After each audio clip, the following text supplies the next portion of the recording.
بعض مرتبہ جو جہالت ہے وہ اکثر جہلا میں آتی ہے۔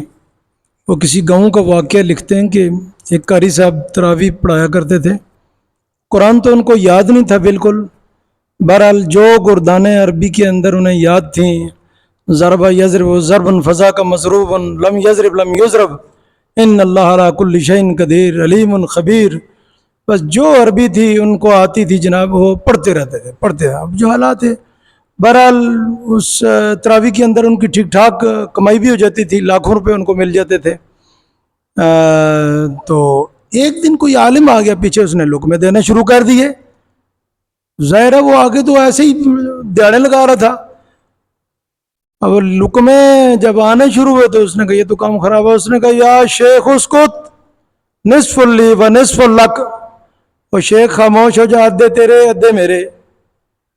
تو جہالت جو ہے وہ اکثر یہ جہاں نہ سمجھی اور جہاں علم کی کمی ہوتی ہے وہاں آتی ہے۔ اللہ تعالی ہمیں علم کا سیکھنا، اس پر عمل کرنا آسان فرمائے۔